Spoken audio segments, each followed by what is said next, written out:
Give me just a second.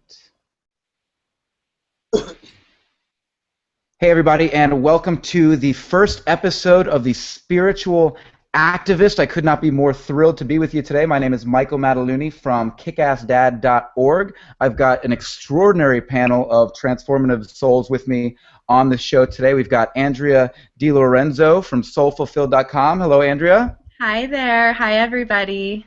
How are you today? You're amazing. It's really been an amazing few weeks just soaking in all of this love energy that's flowing around. So it feels really is. It really is, Andrea. It's powerful. And so we've also got Preston Smiles with us today. How are you, Preston? Ooh, ooh. I think he's feeling it. I think he's feeling it. Yeah. Rahul Bhambhani, how are you today, sir? Pretty good. All right. Excellent. Great to have you on the show, brother. Rahul's feeling a lot today. He's got some powerful energies with him. So he has been kind enough to join us today and push through the pain. Thank you, Rahul. It's great to have you. My pleasure. So the idea for today's show, and this is kind of what we're going to be talking about today, is this idea of stepping out of the societal boundaries, the constraints that keep us locked into this kind of monotonous behavior that we're simply relying on past mythologies or belief systems that have been handed down over time to begin to show up truly in ourselves, to show up big in our world. And Preston's got some amazing things going on where he's taken it to the streets. He's taken this message of love to the streets. So can you kind of share with us what Love Mob is all about, Preston? Yeah. Our thing is to reconnect 3.6 billion people to the power of community through organized acts of love. So the idea is the 100th monkey idea, where or Newton's law, where it just as soon as you tip that scale, then boom, it's gone. And the idea is to just keep filling and having containers where people get to express themselves. The days of the guru and just being one thing is over. We're everything now, and it's all about community. So that's what we're doing. We do that through flash mobs and different conscious love events. That's fantastic. So when was your most recent, or what do you got? What do you got in the works right now? We have one coming up called The Beat, which is a 500-person interactive jam session that brings together all the most amazing musicians from all over LA into one space, and we do things like we'll have on this particular one, we'll have Marianne Williamson come and speak because she's running for Congress and it's getting close. We'll have a giant game of paper, scissors, rock, where it splits the entire room and then everybody becomes so I'm explaining because it's super fun. So let's say you and I play paper, scissors, rock, and then I beat you. Then you be on my team, right? And then you and I would go up to Rahul, bang, bang, bang. Rahul beats me. Now you and I are on Rahul's team. And then Rahul and Andrea play, and Andrea wins. Now we're on Andrea's team. So eventually the entire room will be split like this. Wow. And then, they'll play, and then whoever wins, everybody wins. That's the point of it. It's fun. We do all kinds of crazy stuff. It's amazing. But we just had Akasha last night here at my home, and it was retarded. And I mean that in the best way possible. It was so good. So good. We had breathwork, sound bath, group meditation, group intention. We burned, I have a fire pit in the back. We burned our things that we're releasing for this next 28 days. We had all kinds of food. It was beautiful. It's just straight magic right now. That's and fantastic. I just want to chime in really quick. I was on a walk today, and I was thinking about when I first met Preston and attended just a gathering that he had at his house. And then from that point, different Love Mob events that I've attended, and I can honestly say, I thought today, I was like, those moments and those events changed my life. For real, like it's you walk into the space that he creates, and you can feel that the intention that he's coming from is pure love, and everything else that comes from that is love. And when you step into that, you feel it. Your whole being is like, oh my gosh.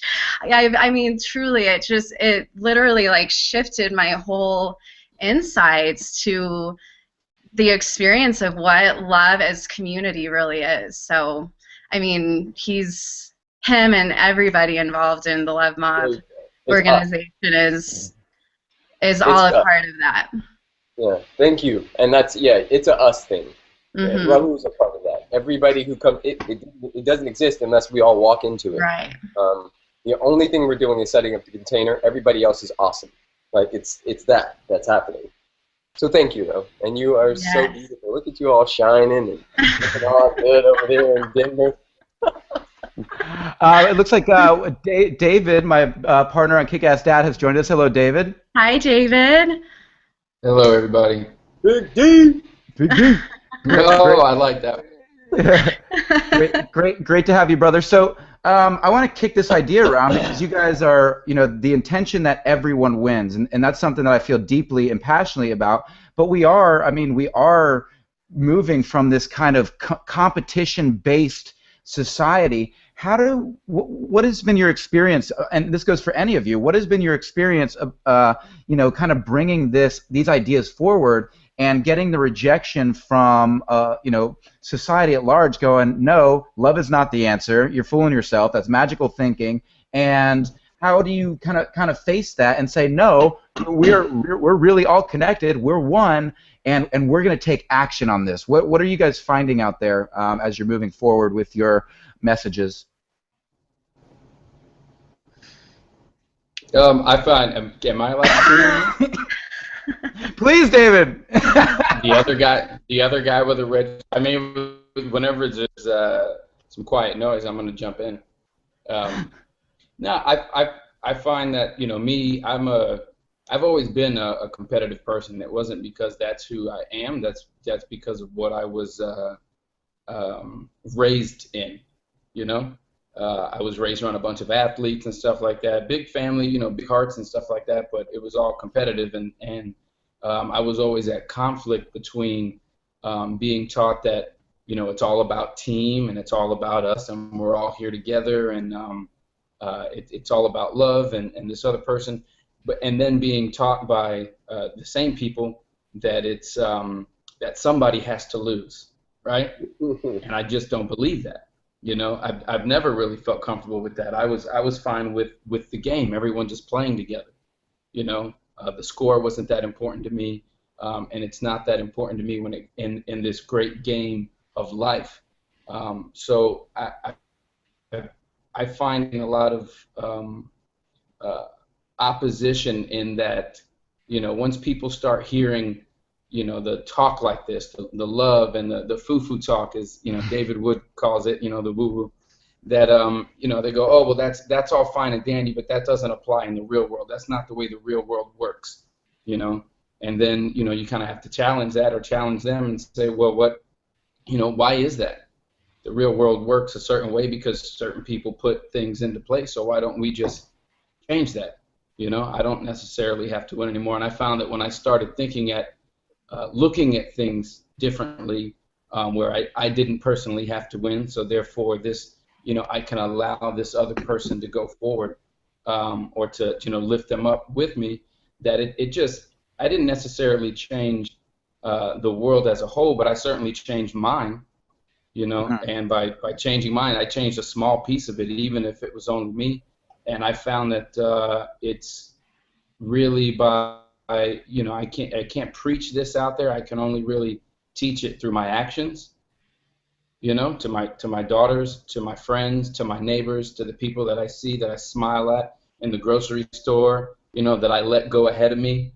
Even if they've got more groceries than I do. Because it's why not? Why not put a smile on somebody else's face? I don't have to win. Why am I in a rush to get out the damn grocery store? To get into traffic? So just really, it's really not being competitive like that, and feeling this love of all has allowed me to live in the moment a lot more. And in a weird way, it's made my days seem longer. Mm. There's That's such awesome. also a thing called If that makes any sense. healthy competition, which Mm. I say I subscribe to, because I mean, and this goes and this is across the board. But let's just take speaking for examples. Like, so this Friday, I'm going to speak with a group of motivational speakers. We're all about the same age. We all do the same thing. A part of my mission is to annihilate the room. Like, not necessarily. So the front end of it is, I want those kids to leave out going, oh, he did it, so can I. That's the number one mission. But there's also that part where I want to be the best version of me. And it's not about necessarily knocking them out, because there's always a win-win, but we keep raising the bar for each other because we're in this beautiful, like, healthy competition thing where it's like, okay, who can bring their A game and better our best while honoring wherever we land in it. So I love that. I love when I play basketball with my boys that I try to, like, I don't let up. I beat them bad. But in the same sense, it's fun, and I don't take it personal when they beat me. Like, my homeboy Caduce beat me a couple months ago, and I was heated at first, and I was just like, wait, this is fun. Like, he got me. Sometimes you have bad days. Sometimes he doesn't, always win. It was fun. It's super fun. I like how he knows the exact day he lost the one time. To speak to something deeper, so they've addressed, I feel like that's awesome. Healthy competition for sure. Like, how does one live in a way that they can actually experience that? I feel like it's important to understand the root cause of what causes unhealthy competition, right? So it's like when we fight for what's ours because we're not in love with what's true for us, that's what causes us to, like, antagonize others, right? So this work that I feel is so crucial to being able to live what it is that we're talking about and show up in a way that we actually can sit with someone else who's amazing and doing what's amazing and actually respect them and honor them and love them as they are and for what they're bringing to the world. That's the piece. It's like, because when you enter this zone of, like, truly remarkable creations, right, like what we're seeing more and more of in the world today, like, you really have to be clear in what is yours and who you are and what you're bringing to feel like you can actually honor what that person's bringing too, because it's amazing. So I feel like that's the key to actually experiencing healthy competition, like Preston's talking about. It's like, can you honor and love what is truly amazing and remarkable about yourself and what you're bringing? And then you can do the same for others as well. Yeah, and to me, everything is about relationship and our relationship with it. And for me, competition was something and has always been something I shrunk in. The moment I would feel someone competing with me, I would just completely shrink, and I would just hide, and I'd run, and I just wanted nothing to do with it. So for me, a huge part of my process, especially over the last year, has been creating a new relationship with what competition is, which actually, like Rahul says, when you are deeply in love with what you're doing and what you're putting out there, it's almost like you don't feel, it's less likely to feel people wanting to be better or compete with you. It's almost like you just invite people into a higher vibration of being in love with who they are. Yeah, I completely agree with that, and that's what I love about what you guys are kind of bringing to the table here, because it's about being the best version of you.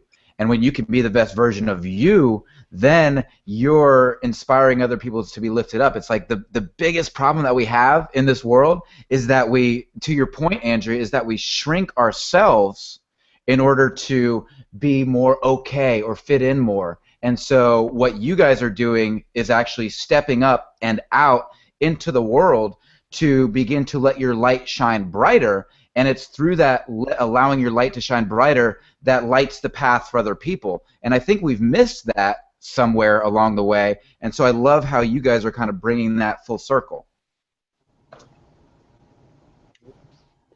Yeah. I guess I didn't really ask a question, so I can't really expect anybody. Well, I would just say that a big part of that is the internal work, the work that we all talk about, because when there's, say, competition that shows up, if it doesn't feel good, we instantly, within the work, it's about being responsible. So it's not about blaming the other person for making you feel bad for losing or for being better than you, or however we would relate to it in that way, but it's about kind of turning it around and going, okay, that doesn't feel good, and then doing the work, doing the internal work that allows you to be able to show up and be excited about other people's gifts as well as your own.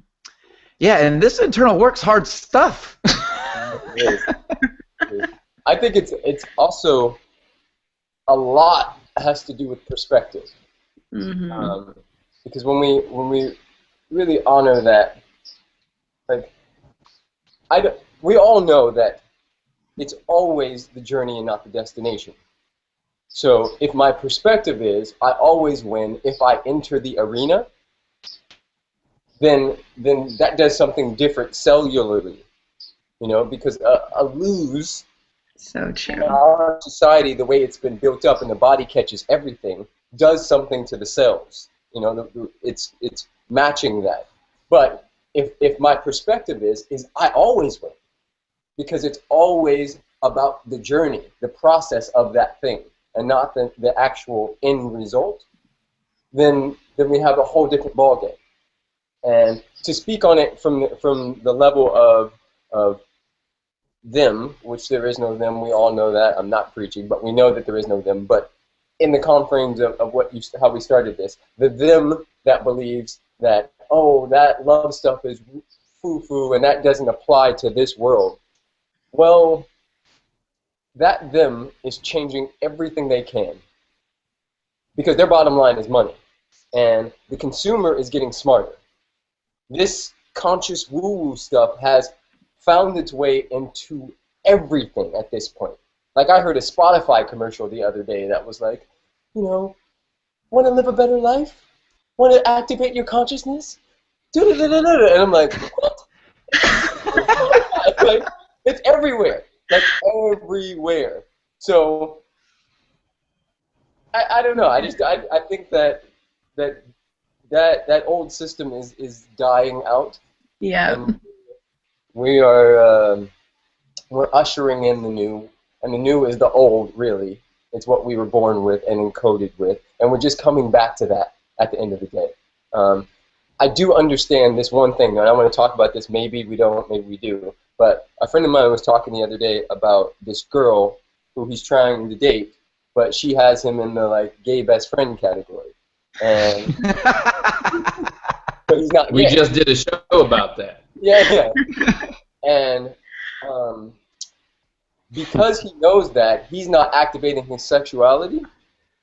And because of that, she's saying, well, we don't have any chemistry. So it's this thing that keeps spinning around where, because of her perspective and the way he's showing up, they can't meet each other.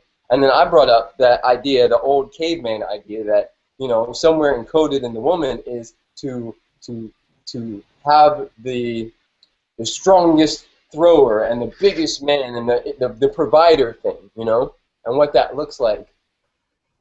What do you guys feel about that? Like, I know that's off the subject. But. No, Andrea. I'd like to hear Andrea's perspective. Actually, Yeah, because you don't want my perspective on it. you know, I think Rahul would have the best perspective. But I will share. I think a lot of where I know a lot of where I know for myself I'm coming into is more of a balanced place where I'm not sure because the way I guess I was perceiving that was that he has obviously a lot more feminine energy, and so there might not be as much polarization between the two of them for her to feel that charge that she might be looking for in a man, because his energy might be a little more feminine. And I'm not sure where she's operating from as far as if she's more in her masculine energy. But, I mean, what I can say, and I'll have Rahul go further on that, is for me where I'm coming into is just more of a balanced place where it's like I can sense and feel when I'm in my feminine or when I'm more in my masculine energy, but to where they're actually like harmonizing and working together. And so for me, when I mean, I don't do it. Preston and Rahul know I don't do a lot of dating. And I think a big part of that is because I do have, I don't need like that Mr. Strong caveman masculine man, but I also still would like a man that's has some of that, but maybe has more of an embrace of his feminine as well.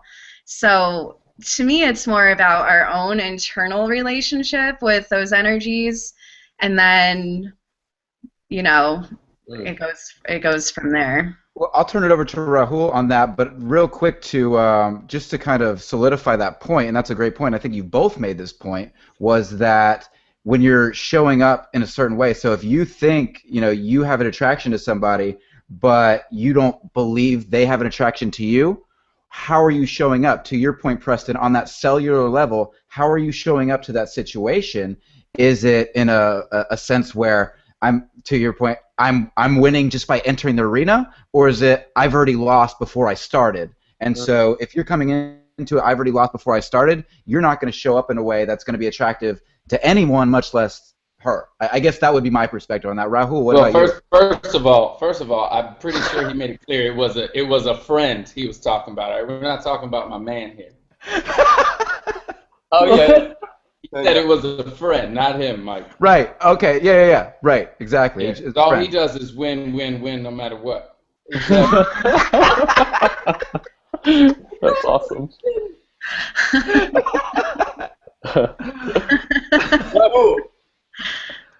Well, to like also tie it into the spiritual activist idea, right? It's like, I mean, I feel what Preston's saying in the sense that, like, if a man hasn't, or a woman for that matter too, hasn't like loved that part of themselves, where like they're like, because there's so much judgment, so much energy around sexuality and like what it means. Like, you know, I was reflecting on this recently. I'm like, why can't I just walk outside? I mean, I could, but why can't I just walk outside with my dick swinging, like hanging? Like, why can't I but not to do it, but to like feel okay about that for myself, right? Like, it's like, not that I'm gonna do it. Let him finish. Let him finish. I want to see where he's going with his dick. I'm just saying, like, but the fear that we feel, or the resistance that we feel, is societal. It's the judgment of society. It's like what we've been conditioned into, right? If we feel anything, so it's like the shame, the judgment, the suppression because of all these ideas we have of it, and that can definitely get in the way of our relationships with women and women with men too. So it's like it's not just the man's responsibility too, because it's like I feel like if a man is able to if a man is in love with that part of himself and his sex is turned on and his caveman is activated and he meets a woman that's resistant to opening too, that's hers. She's a part of that as well. So it's like both people have to take responsibility, but I feel like it's such a huge part of showing up fully in the world too, to move through that. I feel like that's actually one of the main places, because when it comes to our sexuality, I feel like it's probably the most connected thing to how we express love and how we receive love in the world, like in this form. So I feel like it's essential for everyone to work that out if they're going to show up fully in their calling. That's powerful that you say that, because you're talking about a victimless society. I feel like, because we're all manifesting the world in a certain way, and so whatever our intention is, we may notice it or we may not notice it, but we're attracting it either way. Right. That was kind of what he was talking about, Mike. We've had a similar conversation right here we're talking about as it relates to sexuality, or as it relates to attracting that other person, you know, however we want to put that. But we've talked about how why certain people don't want to embrace this love, right? because it's a very vulnerable feeling, right? It puts you in a very naked place when you really do that. And so, kind of speaking to his point, when you do that, you are walking outside with your dick swinging. You know, you are butt naked in front of the world. When you embrace that love and you love yourself and you love everything around you, you know, or you allow that love to expand to and cover more people than just yourself. That's why it looks weird to other people. That's why it used to look weird to me when I saw somebody as bubbly as Andrea or as crazy as you are, Mike, you know, and talking about this love and one and this. I was like, whoa, man, no, I hear what you're saying. That's cool, but keep it down. Like, you sound crazy, you know. And it was because it's really no different than you walking out of the house and standing in front of me naked, and I'm like, hey, man, what are you doing? I take my shirt off, I put it on you. I'm like, yo, that's a little much, you know, that's weird. But why is that weird? That's the way we're created, right? And then we throw these clothes on, whether they be figurative or, you know, literal, and then we hide the real us. We cover it up because we don't think it's going to be accepted out there, right? That's what's going on here in that scenario with that guy. He's not putting it out there because he doesn't think it's going to be accepted. You know, so you immediately just shut it down. You cover it up with that friend T-shirt or the friend blanket, whatever it is. You know, like, oh, that's where I am. We don't allow the world to do that to us, right? We say, no, this is me. This is who I am. And it really is. I mean, it's an act of bravery every time we walk out there, because the rest of the world isn't like that. You know, the rest walks around, you know, in a straitjacket pretty much, as far as I'm concerned. But you know, to walk out into the world naked like that, showing your soul, showing your spirit, it kind of trickles down into all those aspects, including sexually or including what I consider intimate, you know, relationships. It isn't always sex.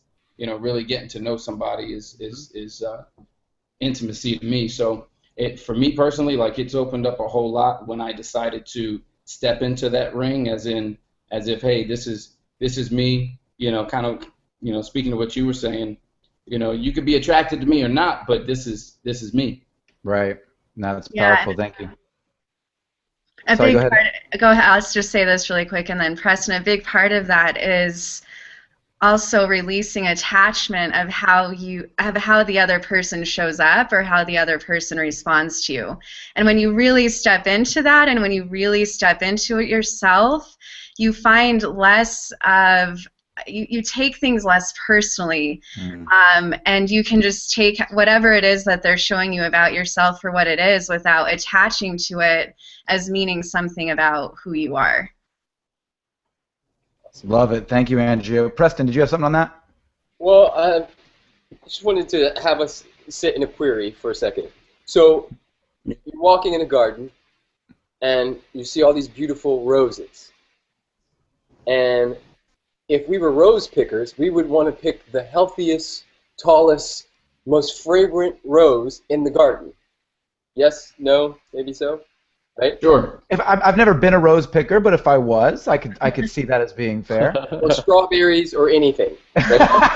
I love to pick strawberries. Okay, yeah. you got me hooked now.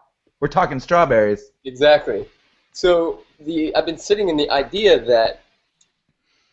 that strong rose or that strawberry that stands out is us when we believe it's us.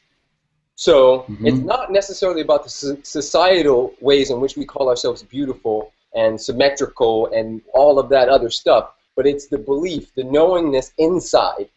I become the strongest rose when I believe and know that I am the strongest rose. And that's how everybody sees me when they walk through my garden. You feel me? So I in my sense, I'm looking at a bunch of beautiful, tall, strong roses. And that was the conversation I had with the friend. It was like, yo, stand in your shit. Everything else will match that. Yep. Couldn't agree more. I think that, and just for me, I mean, that's when my life activated, was the moment that I said, I was petrified, and I've shared this with Andrea and my entire team, is that I was petrified to start a podcast. But I knew that I had to step out into something that was uncomfortable, and that allowed me to build the confidence and the practices, the meditation, the affirmation, the gratitudes. All of those things contributed to my own personal transformation, and I think that's where we're kind of on the cusp of that, right, as a society. And I'm watching more and more people, and I'm meeting more and more people that are right there, like stepping up into being this, giant strawberry, as it were. And I'm like, oh my God, it's happening! It's actually happening. And so, it's mind-blowing to me to see what is possible when we all start to believe in ourselves, and we all start to come together, link arms, and say, this is no longer on me. This is a movement, and we're going to take this movement, and we're not just going to be like complacent. We're gonna move this thing, and we're gonna love massively. And so to see all of you doing that is just it's mind-blowing to me. So thank you, all of you, for what you're doing. Thank you. So I don't want to go on for too much longer. We've got an amazing group of people, and I want to respect your times, and I love all of you. So I will wrap it up. But if we could real quick just go through, where people can find you. So starting with Rahul, how can people follow you, Rahul? Well, I've got a website, theinvincibleman.com. It's a body of work that has been a long time coming. It's for men who are wanting to live as men in the world, but know themselves as more. Like they are committed to showing up that way. So that's one way. And then rahulbhambhani.com, my website, so you can see what I've got going on, because that's one thing. There's a bunch of other stuff too. Awesome. Thank you, brother. Preston? Yeah, Preston Smiles at everything. So if you just type in Preston Smiles anywhere, Instagram, Twitter, LinkedIn, Compton College, anything you type in, it's going to pop up. Are you still on MySpace, Preston? I am. Type it in and see what happens. You are, Preston? I am. You will see it. Awesome. I'm everywhere, dude. Like, it's going down. If we're bringing back the old, then that would be the source, no? So you got to be there. Exactly. Awesome. Thank you, Preston. And don't forget to check out Preston's YouTube channel as well. I got sucked into it last night. It's fantastic. David? What do you mean? You can find me in Orlando, Florida, man. You know where I'm at, man. You can hear me every Monday on Kick-Ass Dad. And, oh my goodness, I wasn't even prepared for that question. Where do you find me? Write me. Send me a postcard. Right here, this Google Hangout, man. Don't put me on the spot like that. Preston, I'm going to reach out to you. We need to play some ball. Let's do it. Aww. Yeah, we need to get you to LA, David. Chris popped in on us, but That's he's right. muted. I'll be in San Diego. When are we going to be there? August? August, yes. Yeah. Cool. I'll be in in Portland in July too. What's that? Yeah, we're not talking about Portland. We're talking about Cali. Stay focused. Here we go. So This is what I deal with. This is what I deal with on a consistent basis. I'm going to stay an extra day, at least an extra day, so we can hoop. Let's do it. Beautiful. Just for that. Chris joined us late, so sorry about didn't get you the link, Chris. Chris is a fellow Kick-Ass Dad as well. How can we find you, Chris? Hi, Chris. Hi, Andrea. How you doing? Good. How are you? Awesome. Good. You can find me Fridays at Kick-Ass Dad. I do the full circle episodes. So Yeah, you do. He does the shit out of them. Yeah, I just record them up.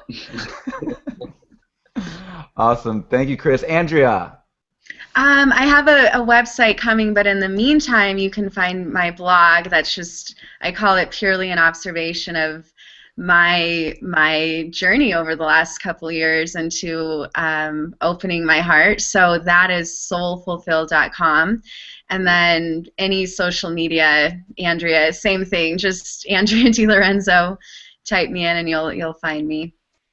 Awesome. Thank you, Andrea. And you can find me at Kick-Ass Dad on our Wednesday show. And then we're going to be launching this as a podcast here in the future. But you can check it out on YouTube, the Spiritual activist, and I really appreciate everyone today. You guys are absolutely brilliant. Shalom. Yeah. Peace Namaste. out. Bye. Namaste, my friends. Bye-bye.